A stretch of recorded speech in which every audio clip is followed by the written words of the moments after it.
Mic এবং তার বন্ধুরা একটি লেক সাইড ভিলায় ব্যাচেলার পার্টি করছিল। অত্যধিক মদ্যপান করার ফলে মাইক শান্ত হওয়ার জন্য লেকের ধারে ঘুরে বেড়ায়। তার সমস্ত জামাকাপড় খুলে ফেলে এবং জলে ঝাঁপিয়ে পড়ে সাঁতার কাটতে শুরু করে। হঠাৎ মাইক তার পিছনে কিছু অদ্ভুত শুনতে পেল। চারপাশে তাকালো কিন্তু কিছুই দেখতে পায়নি।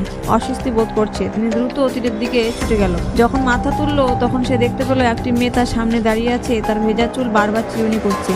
প্রায় সম্মোহিত হয়ে মাইক সেই অচেনা মেয়েটিকে আরো কাছে যেতে থাকে। পরদিন সকালে যখন তার বন্ধুরা তাকে খুঁজে পেয়েছিল, সে ইতিমধ্যে লেকের তীরে চলে গেছে। ঘরে ফেরার পর মাইকের প্রচন্ড জ্বর হয়। অর্ধচেতন কিন্তু অনুভব করে যে কেউ তার পায়ের নিচে নখ আঁচড়াচ্ছে। মনে করে সে তার হবু স্ত্রী হেলেন তাকে টিচ করছে। সে মাথা ঘুরিয়ে দেখতে পায় তার হবু স্ত্রী রান্নাঘরে তার জন্য ওষুধ তৈরি করছে। হেলেন তখন লক্ষ্য করলো ঘরে আসবাবপত্র বিনা কারণে কাঁপছে। সে উপরে বাথরুমে যায় এবং দরজার ফাটল দিয়ে উঁকি দিয়ে দেখে মাইকের মাথার পিছনে একটি হাত চলাফেরা করছে। কিন্তু বাথটাবে একটি কাঠের চিরুনি দেখতে পায় এবং সেটা তোলার জন্য যখনই নিচে ঝোঁকে তখন একটি হাত তাকে জলের নিচে টেনে নিয়ে গেল।